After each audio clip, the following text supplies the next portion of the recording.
दो दांत मुझे नजर आए जो कि अंदर फ्री थे, टूटे हुए। उनके ऊपर मार्क्स थे उंगलियों के, नाखून के। उसका जो जबड़ा था वो टूटा हुआ था 1.5 से 2 इंच, बिल्कुल टेढ़ा था। पेट में बच्चा मरा है, उसका इंसाफ, उसकी आवाज कौन बुलंद करेगा? मैं करूंगा, मुझे पता है, मैंने अल्लाह को जान देनी है। अस्सलाम वालेकुम नाज़रीन, मैं हूं खलील मलिक और आप देख रहे हैं खुददार पाकिस्तान। नाज़रीन, 9 जुलाई 2024 को मुल्तान में बदतरीन तशद्दुद करके सानिया ज़हरा को कत्ल किया गया और इस कत्ल को कवर करने के लिए, इस कत्ल को खुदकुशी का मंजर देने के लिए हर मुमकिन कोशिश की। मेरे साथ सानिया ज़हरा के चचा मौजूद है। तो ये उन चंद बदनसीब लोगों में शामिल हैं कि जिन्होंने अपनी बच्ची को उसके ससुराल में लटकते हुए देखा। वो क्या दिलखराश मंजर था जो इन्होंने देखा जब ये उसके कमरे में गए जिस जगह पर सानिया ज़हरा को कत्ल किया गया, बदतरीन तशद्दुद का निशाना बनाया गया। अस्सलाम वालेकुम। जी वालेकुम सलाम। मुझे आप सबसे पहले ये बताएं कि आपने जब सानिया ज़हरा के ससुराल में गए और वो उनको पंखे के साथ झूलते हुए देखा, तो आपने ऐसी क्या चीज़ें देखी कि आपको ये लगा कि ये खुदकुशी नहीं, ये एक रिचुअल मर्डर है? सबसे पहले जब वो मैंने देखा, उसके मुंह के अंदर जो फोरेंसिक टीम जो टेस्ट ले रही थी, उसके मुंह के अंदर दांत टूटे हुए थे। दो दांत मुझे नज़र आए जो कि अंदर फ्री थे, टूटे हुए। अच्छा, दूसरा उसकी गर्दन के ऊपर मार्क्स थे उंगलियों के, नाखून के, गर्दन से नीचे और ये जिस्म वाली जगह पे। और जी। दूसरा उसके जो सर था, उसका जो जबड़ा था वो टूटा हुआ था 1.5 से 2 इंच, बिल्कुल टेढ़ा था।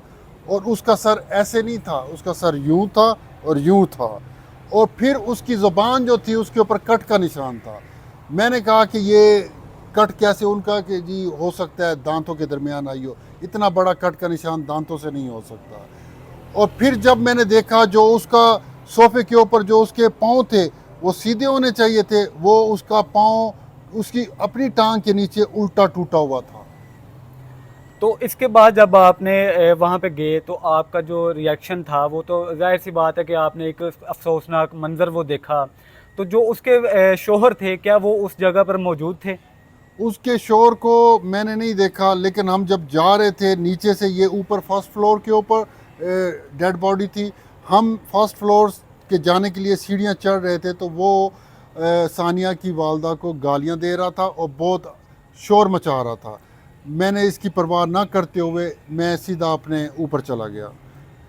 जी। तो ये जो कत्ल हुआ और इसको सुसाइड का नाम देने की हर मुमकिन कोशिश की गई, तो आपको इस चूँकि मुल्ज़म कह रहा है कि जी खुदकुशी की है, तो क्या आपको इस खुदकुशी की इतला मुल्ज़म ने खुद दी? नहीं, बात ऐसा है कि असद भाई को SHO न्यू मुल्तान का फ़ोन आता है कि जी आपकी जो है ना वो बेटी की ख़ुदकशी हो गई है, और जो कि ख़ुदकशी लग नहीं रही, ये मर्डर लग रहा है, आप ज़रूर आएँ।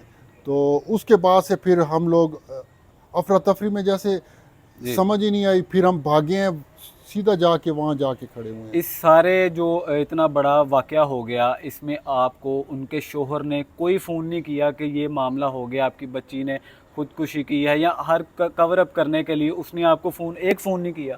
मेरे साथ तो कभी किसी का कोई राब्ता नहीं रहा। फैमिली को या दीगर किसी अफराद को? कभी उस बंदे ने फ़ोन नहीं किया, अगर किया है तो वो मुझे नहीं पता। उस रात को कोई फ़ोन शोन नहीं हुआ।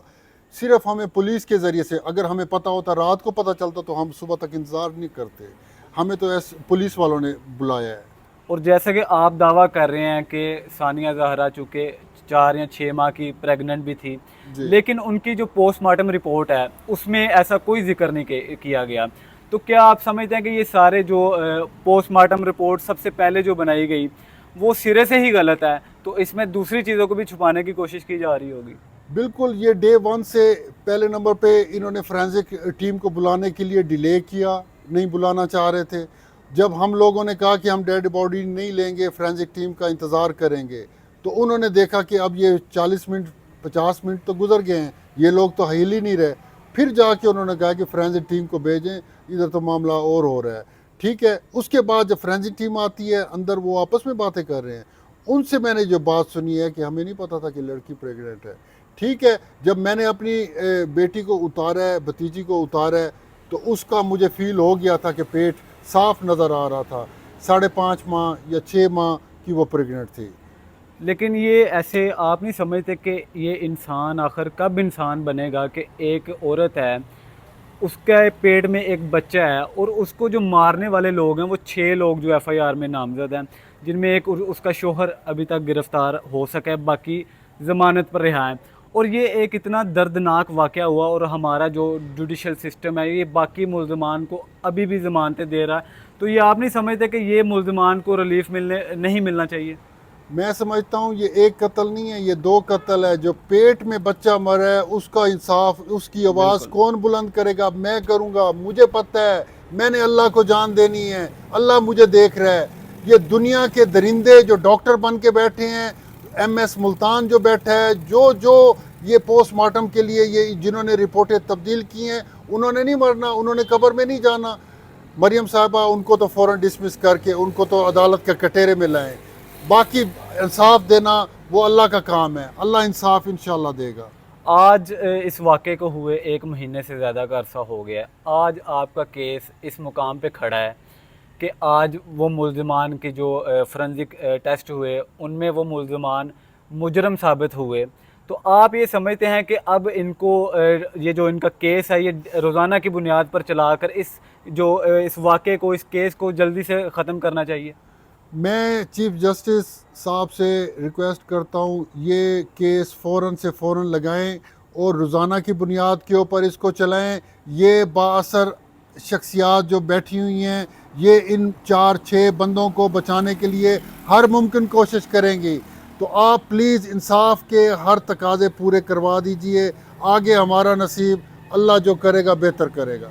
आपने ये अपनी बच्ची का मर्डर देखा, सारा कुछ बर्दाश्त किया, उसके 2 छोटे बच्चे हैं, वो आज भी जब माँ को याद करते हैं तो वो आप ही ये समझ सकते हैं कि आप पर क्या गुज़रती है और उन बच्चों पर क्या गुज़रती है। तो मैं आपसे ये पूछना चाह रहा हूँ कि इन मुल्ज़िमान को ज़्यादा से ज़्यादा कड़ी से कड़ी सज़ा क्या मिलनी मैं चाहिए? कहता हूँ ये पांचों जो जो डीएनए जो जो फोरेंसिक में आ गए हैं, इन सबको फांसियों पे लटकाएं ताकि एक मिसाल कायम हो, ताकि आने वाली लड़कियों के लिए तहफ़्फ़ुज़ हो, ससुरालियों के लिए सबक हो। ये ऐसा बिल पास कर दें ताकि लड़की खुद फ़ोन करके माँ बाप को ना बुलाए, इस इदारे के लोगों को बुलाए और वो इंसाफ ले। लेकिन चूँकि जैसा कि फांसी जो है वो आजकल काफ़ी अरसे से बंद है, इसके लिए आप क्या समझते हैं कि आप अपनी जो कानूनी जंग है वो सुप्रीम कोर्ट तक लेके जाएंगे? प्रेसिडेंशियल ऑर्डर आपको कोई अगर लेना पड़े फांसी के लिए तो आप वहाँ तक भी जाएंगे? आप सुप्रीम कोर्ट की बात करते हैं, आप प्रेसिडेंट हाउस की बात करते हैं, हम इंटरनेशनल कोर्ट में जाने के लिए तैयार खड़े हैं। हम इन फैमिली को नहीं छोड़ेंगे जब तक ये फांसी पे नहीं चढ़ेंगे। अगर फांसी रोक दी गई है तो ऐसे डोमेस्टिक ससुरालियों के लिए जो वायलेंस करते हैं बच्चियों के लिए, उनके लिए कानून पास करें, उनके लिए फांसी होनी चाहिए। लेकिन ये आए रोज़ इस तरह के वाक़यात देखने को मिलते हैं, तो आप समझते हैं कि जिस तरह आपके इस वाक़े में पुलिस ने एक सियासी रोल अदा किया, एक मुल्ज़िमान को रिलीफ़ देने की कोशिश भी की, तो जब इस तरह हमारे जो हमें तहफ़्फ़ुज़ देने वाले जो इदारे हैं वो मुल्ज़िमान की ऐसे पुश्तपनाही करेंगे, तो ये मामलात, ये डोमेस्टिक वायलेंस जिसको रोकने की आप बात कर रहे हैं, ये कैसे रुकेगी? ये नहीं रुकेगी जब तक सियासी लोग ये क्रिमिनल केसों से अपने आप को अलग नहीं करेंगे। ये इंसाफ किसी को नहीं मिल सकता। जो कत्ल होगा वो पुलिस का फ़ोन आएगा, वो कातलों को छोड़ देंगे जो हमारे साथ हुआ है। और ये कातिल इस तरीके से दंदनाते फिरेंगे, मजलूम जो होगा चुप के घर के अंदर में बैठ जाएगा और बाकी जो है ना कातलों का राज होगा। ये मुल्क हम ख़त्म नहीं करना चाहते, हमें इंसाफ चाहिए। पाकिस्तान की, पंजाब की हर बेटी के लिए हम लोग आवाज़ बुलंद कर रहे हैं, ये बिल पास करें ताकि ये इंसाफ के सारे तकाजे पूरे करके उस बच्ची को सिक्योर किया जाए। जी बहुत शुक्रिया। इसी के साथ मुझे दीजिए इजाज़त, तब तक के लिए अल्लाह ने निगहबान।